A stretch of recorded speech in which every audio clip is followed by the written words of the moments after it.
ऐं जनाब मौलाना साईं सरदार अहमद साहब आरिजवी हजरत किबला उस्ताद साईं करमल्लाह साहब आरिजवी साईं डॉक्टर मोहम्मद अब्दुल्लाह आरिजवी साहब ऐं महफिल जा बानी ऐं मोत जनाब हाफिज एहसान अली आरिजो साहब ऐं ॿिया मुअज़्ज़िज़ मेहमान अस्सलाम वालेकुम वरहमतुल्लाह।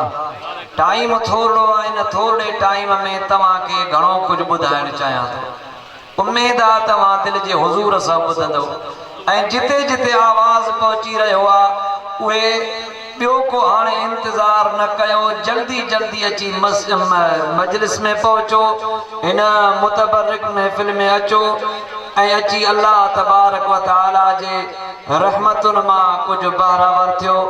जेके आशिकाने रसूल वेठा आयो दिल जे हुजूर सां सलात पढ़ो त मां आयत सगूरी तिलावत कयां ऐं उन जो तर्जुमो पेश कयां ऐं मुख़्तसिर तशरीह ऐं तफ़सीर अर्ज़ करे का इजाज़त वठां। जेके भी वेठा आयो ख़ामोश को भी न वे, आशिक आयो सलात सभई पढ़ंदा आयो। अवां असां आज़ान का अग में भी सलात पढ़ंदा आहियूं त पोइ महफ़िल में तो ज़रूर वॾे आवाज़ सां पढ़ंदासीं। तंहिंजे करे दिल जे हुजूर सां स्टेज वारा भी ऐं साम्हूं वारा भी सलात पढ़ो तो कुछ हाफ़िज़ एहसान जो थक भी लहे। सभई पढ़ो सल्लल्लाहु अलैका या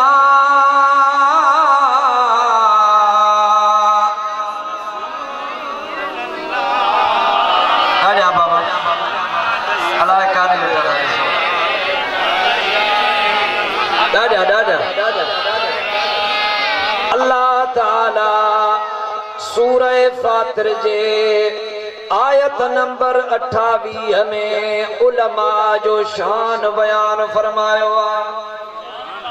चओ त सुभान अल्लाह। छो माही आयत सगोरी इन जे लाइ तिलावत कया त अजु उस्ताज़ुल उलमा ऐं नायाब शख्सियत हर दिल अजीज सभिनी अवां ऐं असांजे महबूब हजरत किबला मुफ्ती मोहम्मद हिदायतुल्लाह आरिजवी रहमतुल्लाह ताला अलैहि जो उर्स मुबारक भी आहे। हिन जलसे जे आडो कब्रिस्तान में मौलाना मोहम्मद आरिजवी मदफूना ऐं हे शहर मुझे सुने मखदूम शहाबुद्दीन जो बा ऐं हिते साईं ताज मोहम्मद आरिजवी बे मौजूद आ। माना त शहर आलमन जो आ ऐं उम्मीद थी कजे त हिते शान बि आलमन जो बयान कयो वेंदो। बुधो अल्लाह ताला सूरह फातिर में हीअं इरशाद फरमायो कुरान जा आशिको कुरान ॿुधो ऐं पंहिंजे दिलनि खे तरो ताज़ा बणाईंदा वञो।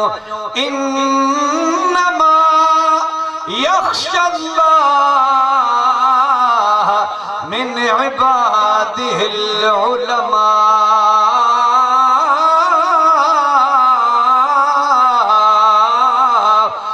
इन्नल्लाह अज़ीज़ुन गफूर।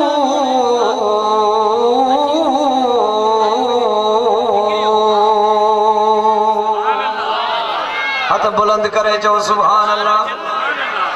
हाणे तर्जुमो समात फरमायो। अल्लाह ताला फरमायो त बेशक माण्हुनि मां आलिम ई अल्लाह खां डिॼंदा आहिनि ऐं बेशक अल्लाह ज़बरदस्त भी आ त बख़्शणहार भी आ।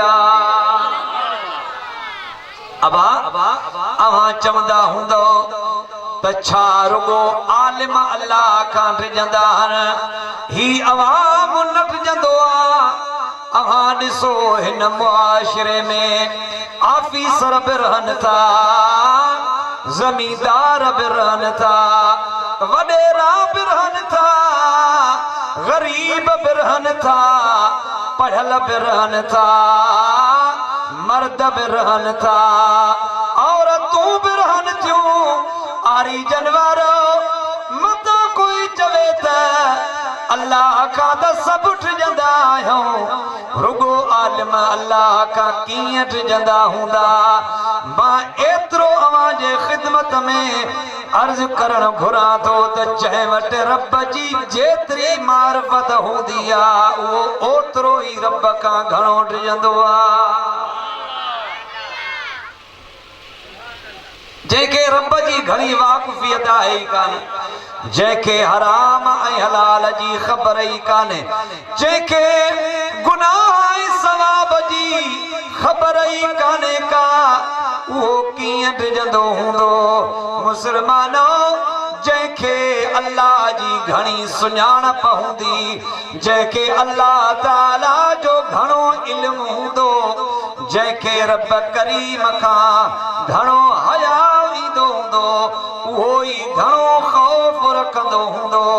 पर इमाम आज़म अबू हनीफा हीअं बि तिलावत फरमाईंदा हा, इमाम आज़म फरमाईंदा हा त जेकॾहिं इन्नमा यख़्शल्लाह मिन इबादिहिल उलमा करे पढ़ंदो त इन जी माना इहा थींदी त बेशक माण्हुनि मां अल्लाह खां घणो आलिम ई टिजंदा। पर जेकॾहिं कोई पढ़े इन्नमा यख़्शल्लाहु मिन इबादिहिल उलमा त इन जी माना वरी ईअं थींदी त हिननि सभिनी माण्हुनि में सभिनी खां इज़त वारा आहिनि त अल्लाह जे दीन जा आलिम। ये तो ॻाल्हाए नहीं कोन, ॻाल्हाए छाजे करे सभई ॻाल्हायो। हेॾो ख़र्च हाफ़िज़ साहब जो, हेॾी महिनत तव्हां खां ॻाल्हाइण जी तौफ़ीक़ बि नथी थिएव। साईं मुंहिंजा क़यामत जे ॾिहाड़े आलिमनि खां ॿुधो हूंदव त नबी सगोरा बि नफ़्सी नफ़्सी कंदा रहंदा। क़यामत जे ॾींहुं बि नबी अल्लाह खां टिजंदा, छा हुननि के गुनाह कया हूंदा? न, अल्लाह जा नबी गुनाहनि खां पाक आहिनि, हुननि खे रब मासूम बणायो आहे, गुनाह कंदा त न आहिनि। पर अल्लाह जा नबी गुनाह जो सोचींदा बि न आहिनि, पोइ उहे अल्लाह खां कीअं टिजंदा? छाजे लाइ टिजंदा? गुनाहगार बि टिजंदा, नेकोकार बि टिजंदा, नबी बि टिजंदा। छो टिजंदा? गुनाह पंहिंजे गुनाहनि जे करे टिजंदा। मुंहिंजा सुहिणा ऐं जेके अल्लाह जा नबी आहिनि, क़यामत में अल्लाह जी हैबत ऐं जलाल खां टिजंदा। समझी वियो? मता कोई चवे त क़यामत में नबी बि अल्लाह खां टिजंदा, इन जो मतिलब इहो न आहे त उहे गुनाहनि जे करे टिजंदा, न, उहे त पाक आहिनि पर अल्लाह जे हैबत ऐं जलाल खां टिजंदा रहंदा। छो त अल्लाह जे नबीअनि खे अवां ऐं असां सभिनी खां वधीक रब करीम जी मारिफत आहे, रब जी वधीक सुञाणप आहे। हाणे हिकु बुखारी शरीफ़ जी हदीस ॿुधो, पर पहिरियों सलात ज़गोरी ॾाढा पढ़ो, सभु पढ़ो। सल्लल्लाहु अलैका या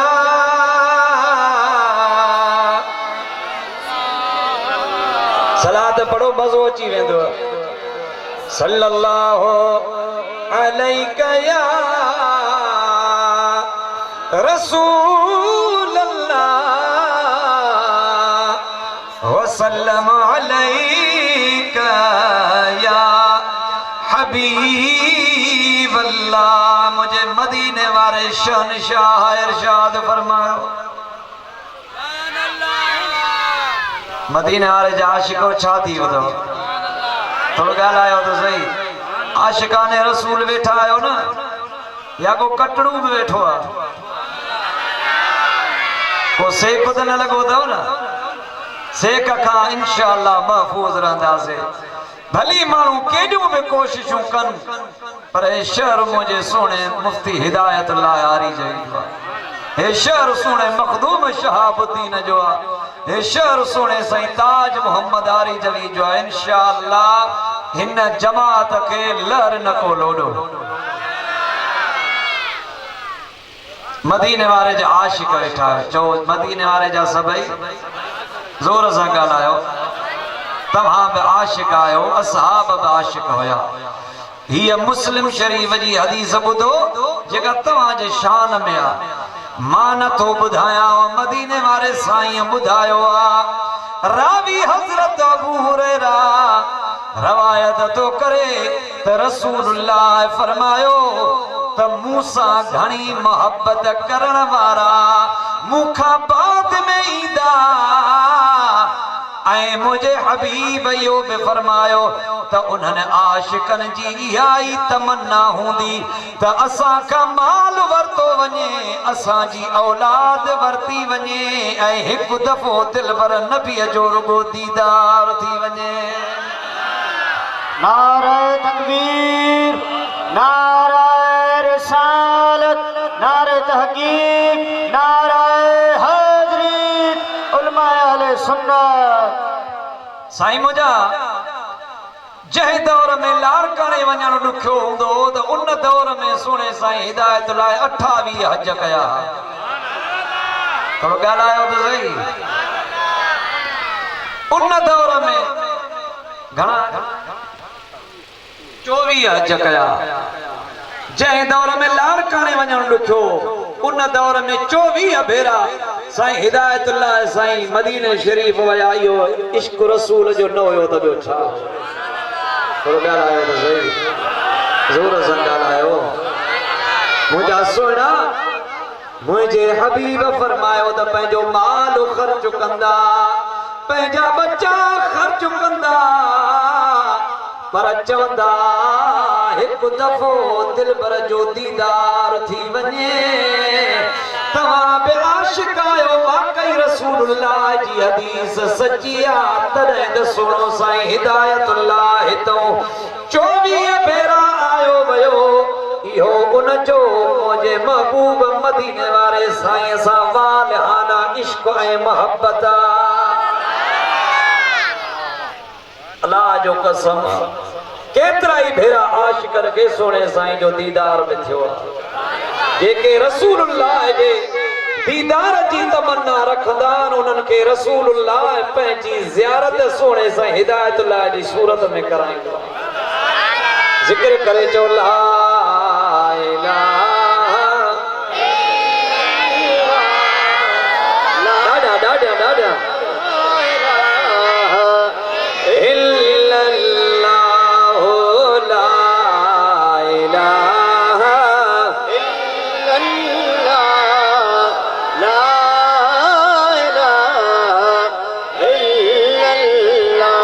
बुखारी शरीफ जी हदीस मुबारक समात फरमायो। मदीने वाले साईं फरमायो इन्न अतकाकुम, ॾाढा फ़क़ीरो, इन्न अतकाकुम व आलमकुम बिल्लाहि अना। यारी करण वारा आयो, 11 दफ़ा चओ सुभान अल्लाह। तर्जुमो ॿुधायो तव्हां सुजाॻ न थिया।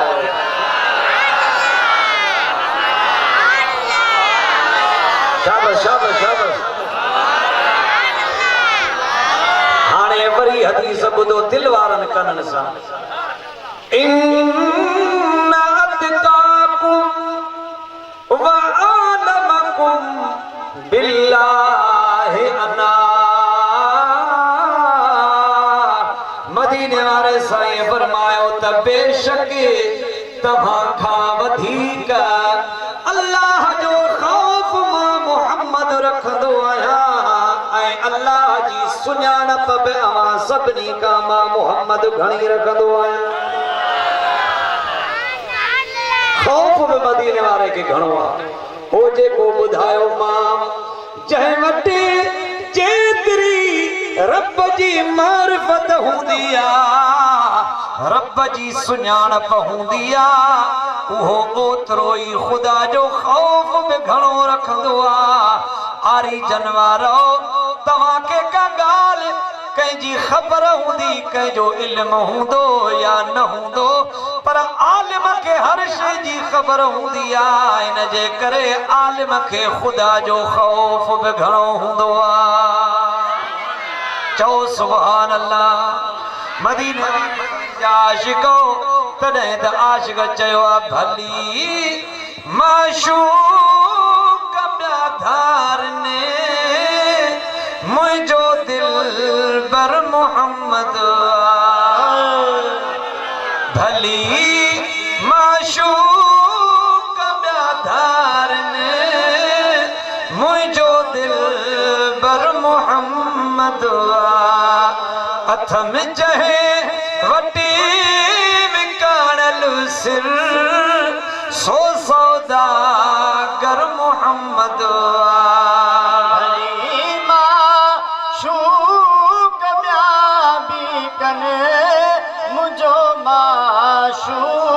मोहम्मद। सुभान अल्लाह सुभान अल्लाह। आया मिस्कीन पर मूसा मूसाई सा करने रीसा खुदा जे गन जमा मुखे मिलो गोहर मोहम्मद खुदा जे गन जमा मुखे मिलो गोहर मोहम्मद कलब जाए मौला जी कलब बेशके आबैतुल्लाह मगर हिन कल बजी कुंजी कुल्फ दर मोहम्मद। सुभान अल्लाह। सो आलिम खे तव्हां ईअं न सम्झो त हुन जो को वकार न आहे हुन जी का इज़त न आहे। ख़ुदा जो कसम जेका हैबत ऐं वकार आलिम में हूंदो आहे उहो आम इंसान में न हूंदो आहे कंहिं वॾेरे में न हूंदो आहे। उहो वकार ऐं डिग्निटी तव्हां कंहिं ऑफिसर में न ॾिसंदो उहो वकार ऐं हैबत जेका आहे आलिम में हूंदी आहे। असांखे यादि आहे नंढड़ा हूंदा हुआसीं साईं हिदायत लाइ रस्ते सां गुज़रंदा हुआ त माण्हू चवंदा हुआ साईं थो वञे माण्हू हया कंदा हुआ शर्म कंदा हुआ। अॼु केॾो बि वॾो माण्हू गुज़री वञे हुनजो हया कोन्हे छो त ऑफिसर हुजे डिक्टेटर हुजे को ज़मींदार हुजे उनखां माण्हू न टिजंदा आहिनि जेको आलिम जी इज़त कंदा आहिनि छो त आलिम में परहेज़गारी हूंदी आहे हुन में इहा करामत रब रखी छॾींदो आहे। ऐं हिते जेको सोणे साईं जो फैज़ हले थो हाफ़िज़ एहसान वटि अल्लाह त हुन ते एहसान करे छॾियो नालो ॿ ॿिए मन रखियोसि एहसान ऐं हाणे हुन ते रब वरी इहो एहसान कयो आहे जो दीन जो कमु वठी रहियो मुर्शिद कामिल मिलियल त सचल सुहिणो सचल सरमस्त हो जंहिं चयो आहे माही यार दी घड़ोली भरदी हा होस माही यार दी घड़ोली भरदी हा सुने यार दी घड़ोली भरदी हा माही यार दी घड़ोली भरदी हा जे तो पीर पीरा मुर्शिद मीरा ओ नाम किथे जे टुटन सजीरा पीर पीरा मुर्शिद मीरा नाम किथे जे टुटन सजीरा ओ मैं तो कामिल मुर्शिद कर दी हाँ सुने यार दी घड़ोली भर दी हाँ सुने यार दी घड़ोली भर दी हा माही यार दी घड़ोली भर दी हा माही यार दी घड़ोली खैर साहित मुसेड़ा बि कुरान जा हाफ़िज़ थियान त बरड़ा बि कुरान जा हाफ़िज़ थियान इहो फैज़ न आहे त ॿियो छा आहे तंहिंजे करे पंहिंजे पाण खां परे न वञ जीअं लतीफ़ चयो न वञी छो वणकार हित न गोली हो तके लिखो कोन लतीफ चए बारो चोबे पार हाणे नाए नेण निहार तुम्हें देरो दोस्त जो अल्लाह से तव्हां खे खुश रखे। इन्हनि मदरसनि सां ताउन कयो ऐं मदरसनि जी हाणे घणी ज़रूरत थी वई अथव। इहो मुंहिंजो पैगाम नोट करे छॾियो। इहे रोडनि रस्तनि सां मदरसा पंहिंजा क़ाइमु कयो। अल्लाह जो कसम आहे जीअं अॻे त मुफ़्त में मदरसा हलंदा हुआ फी सबीलिल्लाह हुन जी तालिबनि उस्तादनि जी ख़िदमत थींदी हुई पर हाणे माण्हुनि मुफ़्त वारनि मदरसनि जो क़दुरु करणु छॾे ॾिनो आहे। हाणे जीअं स्कूल प्राइवेट खुलिया आहिनि मदरसा प्राइवेट बि खोलियो रोडनि सां खोलियो रस्तनि सां खोलियो तॾहिं वञी तव्हांजा बच्चा दीन जे धाड़ेलनि खां बची सघंदा न त अवां ऐं असांजे उहे धाड़ेल वेझो पहुची चुका आहिनि इंशाअल्लाह। पर मां त चवंदो आहियां क़यामत ताईं आरिजा ऐं कलंदराबाद महफ़ूज़ रहंदा। वमा अलैना इल्लल बलागुल मुबीन। यार ज़िंदा सोबत बाक़ी जीअर आहियूं त वरी अल्लाह तव्हांजी ख़िदमत में कंहिं ॿिए मौक़े ते ख़िदमत नसीब करणु फरमाईंदो। वमा अलैना इल्लल बलागुल।